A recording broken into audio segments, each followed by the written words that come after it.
মার্কিন রাষ্ট্রদূত সার্জিও গোর ঢাকায় আসছেন। গুঞ্জন রয়েছে গত 6 মাসে দিল্লিতে আওয়ামী লীগ নেতাদের সাথে তার একাধিক বৈঠক হয়েছে। প্রশ্ন হলো পর্দার আড়ালে কি হচ্ছে। আমি আরেকটা কথা বলে রাখি, এই সার্জিও গোর দিল্লিতে মার্কিন রাষ্ট্রদূত হলেও তিনি মধ্য ও দক্ষিণ এশিয়া বিষয়ক বিশেষ দূত এবং ডোনাল্ড ট্রাম্পের অত্যন্ত প্রিয়ভাজন ব্যক্তিত্ব। তো প্রশ্ন হলো গত 6 মাসে যেটা আমরা বিভিন্ন মিডিয়াতে দেখেছি, 6 মাসে দিল্লিতে আওয়ামী লীগ নেতাদের সাথে সার্জিও গোরের একাধিক বৈঠক হয়েছে। পর্দার আড়ালে কি কোনো কিছু হচ্ছে? এর মধ্যে শোনা গেছে যে দীনেশ ত্রিবেদীর সাথেও সার্জিও গোর বৈঠক করবেন। আওয়ামী লীগরে ফিরায় আমেরিকা না, সারা ওয়ার্ল্ডে আওয়ামী লীগরে ফিরাই আনবে। কারণ কি জানেন, সবার মাথায় একটা জিনিস ঢুকে গেছে, ভ্যাকুয়াম যদি থাকে 60% লোক, আমি একদম এক্সাম্পল ধরলাম যে বাংলাদেশের 100% মধ্যে 40% অনলি আওয়ামী লীগ আর বাকি 60% লোক বিরোধী দল, সবাই আওয়ামী লীগের বিরোধিতা করতেছে যে আওয়ামী লীগ আসবে না। এরপর ওই 40%-এর দখলের জন্য যখন মৌলবাদীদের আরো উত্থান হয়েছে, দেখবে অন্য দেশের মধ্যে ভয় যে না, এই 40% এবার খালি ছেড়ে যাওয়া যাবে না, আওয়ামী লীগের বসাও বাবা, এরা ক্ষমতায় যাক আর না যাক, এরা থাকলে অন্তত একটা জিনিস গ্যারান্টি থাকবে যে মৌলবাদের উত্থান হইতে পারবে না। ভ্যাকুয়াম তো নাই আর তখন, এখন তো ভ্যাকুয়াম পিরিয়ড। না বাতাস ঢুকবে নাকি গাছপালা ঢুকবে, এই জন্যই এগুলো হইতে পারে। যে আমাদের বাংলা একটা কথা আছে না, যে যাহা রটে তাহা কিছু না কিছু বটে, একটা কথা আছে যে যতটুকু রটে তার কিছু না কিছু বটে। দেখেন, এই যে মার্কিন রাষ্ট্রদূত সার্জিও গোর যে দিল্লিতে আসলে, উনি কিন্তু সরাসরি শুধুমাত্র দিল্লির জন্য না, উনি দক্ষিণ এশিয়া বিষয়ক রাষ্ট্রদূত, মানে দক্ষিণ এশিয়া, দক্ষিণ ও মধ্য এশিয়া, মেইনলি দক্ষিণ এশিয়া। জি হ্যাঁ, মানে এটা হচ্ছে যে উনি ওখানে যতগুলো দেশ আছে সবগুলোর বিষয়ে কিন্তু উনি নাক গলাইতে পারেন, কথা বলিতে পারিবেন, পরামর্শ করতে পারবেন। আর সবচেয়ে মজার বিষয়, এই অঞ্চলের যে দেশগুলো আছে এগুলোতে কি হচ্ছে না হচ্ছে, কি করতে হবে না করতে হবে, এগুলো সব কিন্তু সার্জিও গোরের চোখেই দেখে কিন্তু ডোনাল্ড ট্রাম্প প্রশাসন। আসলে এটা আমরা যদি বলি যে ডোনাল্ড ট্রাম্প প্রশাসন, তাহলে ভুলই হবে। কারণ হচ্ছে আমেরিকাতে রাষ্ট্রপতি পরিবর্তন হয়, মন্ত্রী পরিবর্তন হয়, কিন্তু তাদের নীতির পরিবর্তন হয় না। নীতি কিন্তু ঠিক, আমেরিকার নীতি কি রিপাবলিকান কি ডেমোক্রেট, ওদের পলিসি এক। মানে ওরা যদি একবার চিন্তা করে যে ঠিক আছে মাসুদরে ধৈর্য আমার মারতে হবে, এখন ডোনাল্ড ট্রাম্প চলে গেলে আমি রাশেদ আসলাম আমেরিকার প্রেসিডেন্ট, আমারও কিন্তু নীতি ওই যে মাসুদরে মারতে হবে। এটা হচ্ছে ওদের একটা জাতীয় নীতি। এই জিনিসটা সবচেয়ে ভালো আগে সকলকে বুঝতে হবে, এবং এরা এদের স্বার্থের বাহিরে কিছু বুঝে না। এখন আপনি বললেন যে এই বাংলাদেশে আসতে, দেখেন এই যে আমাদের বাংলাদেশে ইন্ডিয়ান যে কূটনীতিক আছেন দীনেশ ত্রিবেদী, ওনাকে দেওয়ার পরে, ওনাকে যখন ডিক্লার দিলেন যে উনি বাংলাদেশের কূটনীতিক হয়ে যাচ্ছেন এবং ওনাকে আপনার এই ক্যাবিনেট মন্ত্রী মর্যাদা দিলেন, সমস্ত নিয়ম নীতি ভঙ্গ করে সার্জিও গোরি কিন্তু দিয়েছিলেন, টুইট করেছিলেন ওনাকে ধন্যবাদ জানাই। এবং দীনেশ ত্রিবেদী বাংলাদেশে আসার আগে সরাসরি সার্জিও গোরের সাথে ওখানে দেখা করেছিলেন। এইটা নিয়ে কিন্তু ভারতীয় অনেক সাংবাদিক ভারতের মিনিস্ট্রিতে কথা বলছে, তখন মিনিস্ট্রি বলছে দেখেন দীনেশ ত্রিবেদী উনি সার্জিও গোরের সাথে দেখা করেছেন, ওনারা আগেরই বন্ধু, পরিচিত বন্ধু বান্ধবের মতো, ওনারা একজন একজনের সাথে দেখা করতে পারেন, এটা কোনো ব্যাপার না। আর সার্জিও গোর এমন এক জিনিস যে সে আসলে কূটনীতিক যেই ডেকোরাম বা কূটনীতিক যে এগুলো খুব একটা মানে না, স্বাধীন চেতা লোক সার্জিও গোর, উনি স্বাধীন চেতা, উনি কখন কি করেন কি একটা নিয়ম কারণ তো আছে, এরপরে বাহ্যিক ইয়েতে উনি অত না, উনি যে কারোর সাথে কথা বলেন, যে কারোর সাথে আড্ডা মারেন, যে কোনো জায়গায় বৈশও যান, এটা হচ্ছে কাহিনী। এখন ধরেন ওনারা দুইজন যখন বসছিলেন, তখন দুনিয়ার যা কথা হবে হোক, মাঝখানে বাংলাদেশ তো আসবে, এটা শিওর। আমেরিকার মাথায় আবার একটা জিনিস, যত যাই কিছু হবে, ওরা কিন্তু মৌলবাদরে প্রচন্ড ভয় পায়, মৌলবাদী এইটাকে তাদের প্রচন্ড ভয়। আর যার কারণে তারা দেখতেছে বাংলাদেশে গত 6 মাস না, গত 24-এর পরে মৌলবাদের যে উত্থান, তারা একসময় চেষ্টা করছিল জামাত আসবে, ইউরোপিয়ান ইউনিয়নের চেষ্টা করছে, কিন্তু তাদের উত্থান থেকে পরে বলছে না রে বাবা, এটা বিপদ হয়ে দাঁড়াবে, এই বিপদ থেকে রক্ষা পাবে না। সুতরাং ওরা এখনো দেখতেছে অবস্থান। সুতরাং আর মৌলবাদের উত্থান যদি হয়, বাংলাদেশে তো কোনো ইনভেস্ট আসবে না, এটা আমেরিকাও ভালো জানে। যদি ইনভেস্ট বাংলাদেশে ঠিক মতো না আসে, তাহলে আমেরিকা খাবে কেমনে বাংলাদেশে? সব বিষয়াদি চিন্তা করেই হয়তো এগুলো নিয়ে আলোচনা হবে। মানে জটিল পরিস্থিতি, জটিল ভূরাজনৈতিক পরিস্থিতিতে আছি। ব্রিক্সে যাইতে পারতেছি না আমরা। এইদিকে চায়না, ভারত এবং চায়নার মধ্যে একটা সম্পর্ক মোটামুটি ওদের মধ্যে গলে গেছে, কারণ ওরা জানে চায়নার ভারতের দরকার, আর ভারতেরও চায়নার দরকার। ওদের মধ্যে একটা পরিস্থিতি আসছে যে না, লিবারাল হওয়া দরকার।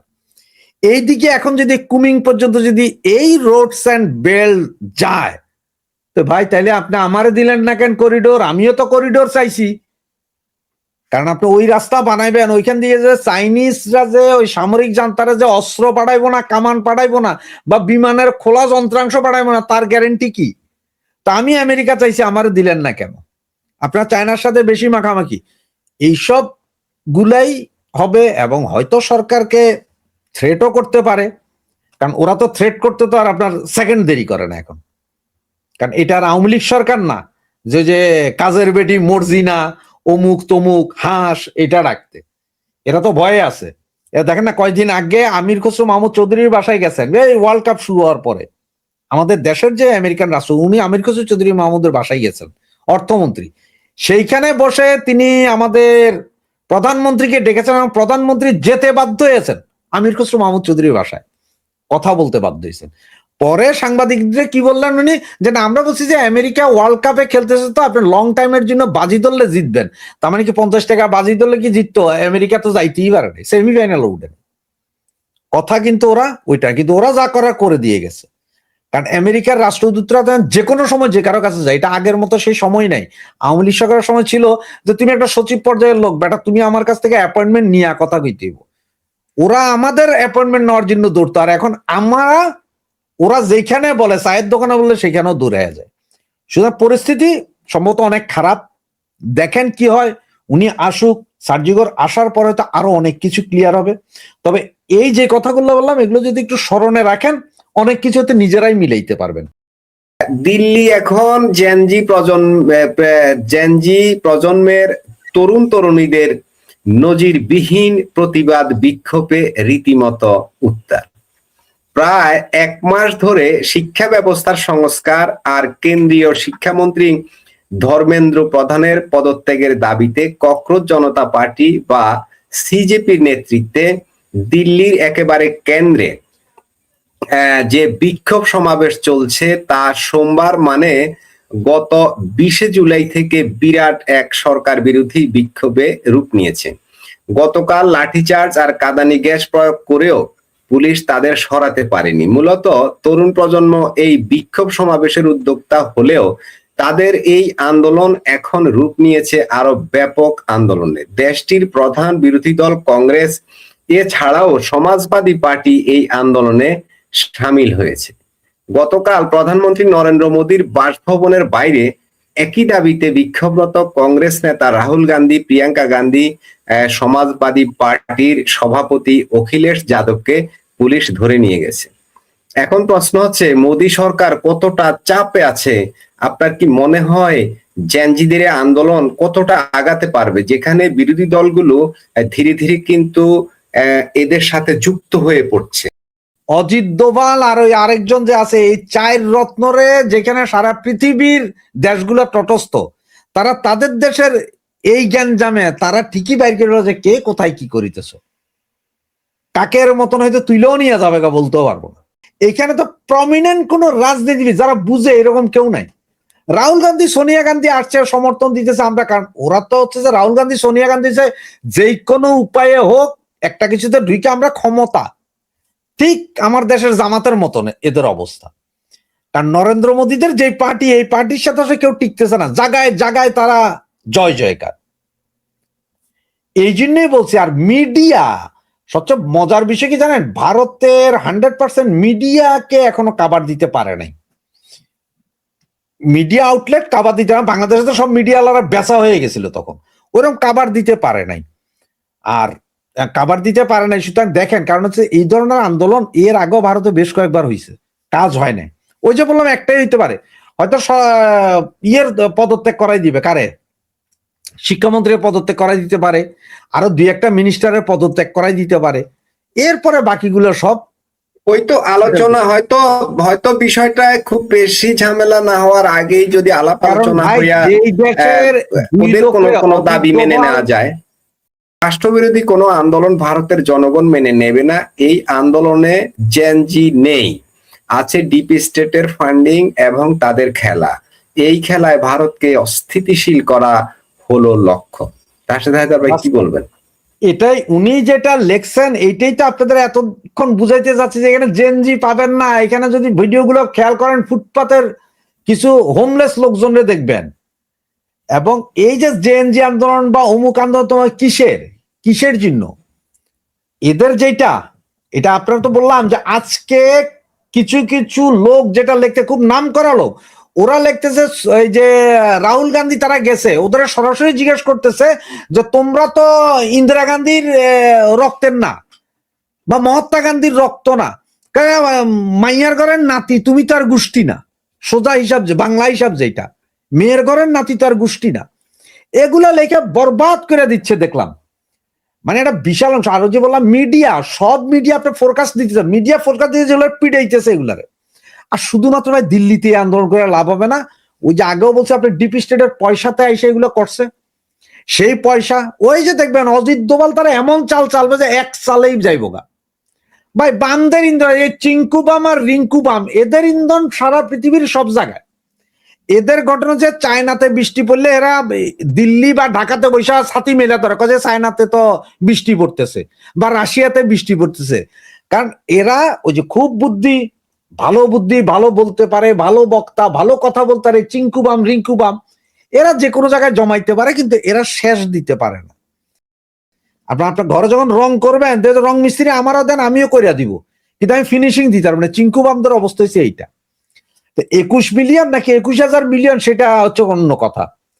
এই আন্দোলন এখন না, এই আন্দোলন আরো আগ থেকে তৈরি হইতেছিল। তো ভারত মাঝখান দিয়া করছে কি, ইসরায়েলের সাথে একটা সম্পর্ক বিল্ড আপ করছে।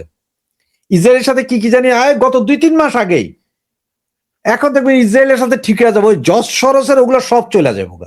আর আমেরিকা, এটা হচ্ছে যে আমেরিকা হচ্ছে যে ভারতকে যদি অস্থিতিশীল রাখা যায়, চায়নাকে ধাক্কানো যায়, তার হচ্ছে যে ভাই আমাদের এই দিকের ব্যবসায়ীগুলোর দরকার। বঙ্গোপসাগরের দিকে যাতে খালি উনি চোখ দেয়, কেউ যাতে এগুলো নিয়ে কথা না বলে, এটা হচ্ছে মূল কাহিনী। পাইকাদের আমেরিকার দরকার, কারণ ইরানের সাথে এত বড় বর্ডার, আমেরিকার সাথে বর্ডার। রাশেদ হায়দার ভাই, বাংলাদেশের সোশ্যাল মিডিয়া, কোথাও কোথাও মেইনস্ট্রিম মিডিয়াতেও আমি দেখলাম যে নরেন্দ্র মোদী, গতকাল আমাকে একজনে বললো যে ভাই মোদী নাকি ইন্ডিয়া ছেড়ে পালিয়ে গেছে। ইন্ডিয়া ছেড়ে কোথায় পালিয়ে যাবে? এত বড় ইন্ডিয়া, ইন্ডিয়া থেকে পালাতে হয় না? এটা বাংলাদেশের সোশ্যাল মিডিয়াতে দেখছি, হ্যাঁ নরেন্দ্র মোদী ইন্ডিয়া থেকে পালিয়ে যাচ্ছে, একেবারে দৌড়ে পালাইতেছে, এরকম ছবি টবি অনেকগুলো দেখছি। আমি অনেক জায়গায় লিখছি, হ্যাঁ উনি পালাইয়া গেছেন, আর ডাক্তার ইউনূস আসতেছে, ভারতের রাষ্ট্রপতি হওয়ার জন্য ডাক্তার ইউনূস আসছেন, ইউনূস সাহেব বসবেন ওখানে। এ বঙ্গু মোমেনদেরে বলি, এদের মাথায় ঢুকে গেছে মোদী মনে হয় শেখ হাসিনারে রাখছে, মোদী না হইলে শেখ হাসিনারে বউ আগে ওরা টাইনে আনতাম। কিন্তু এরা ভুলে গেছে যে ওই আমেরিকার কথা কইছিলাম যে সরকার পাল্টাবে, নীতি পাল্টাবে না, ঠিক শেখ হাসিনার ব্যাপারও মোদী যাইয়া গদি আসতে পারে, আরো কিছু আইতে পারে, কিন্তু শেখ হাসিনার ব্যাপারে ভারতের সিদ্ধান্ত একটাই থাকবে। ওদেরও ডিপ্লোমেসি আপনাদের মতন চেঞ্জ। রাশেদ হায়দার ভাই আরেকজন বলল, জামাতিরা খুশি হওয়ার কারণ হচ্ছে মোদির পরাজয় হলে শেখ হাসিনা আর দেশে আসতে পারবে না। আসলে কি তাই?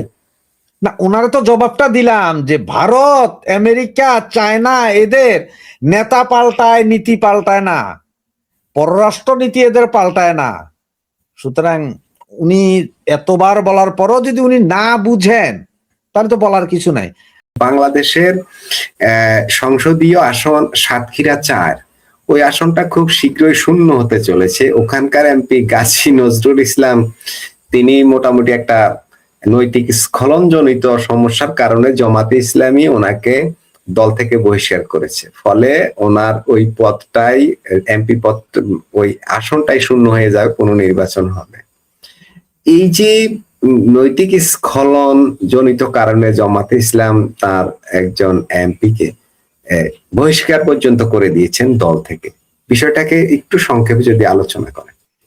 দেখেন, এই ঘটনাটা শুধু জামাত ইসলামের এইটা না, জামাত ইসলামের এ পর্যন্ত প্রায় গত 3 মাসে 50টার উপরে ভিডিও ভাইরাল হয়েছে, 50টা বিভিন্ন জায়গায়।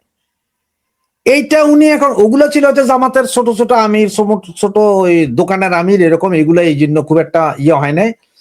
এখন এইটা একটু বেশি হয়ে গেছে, কারণ এমপি সাহেব বেস মেস নিয়া, তার উপর আবার উনি যে ড্রাইভার ছিল, ড্রাইভারের ভাগ্নির সাথে এইসব। এর পরবর্তীতে উনি এসে একবার বলে আমি বিয়ে করছি, জামাত প্রথমে কইছে যে না এটা হইতেছে, কাজিয়ে কয় যে ভাই যেদিনের ভিডিও তারও আরো 5 দিন পরে এসে বিয়ে করছে।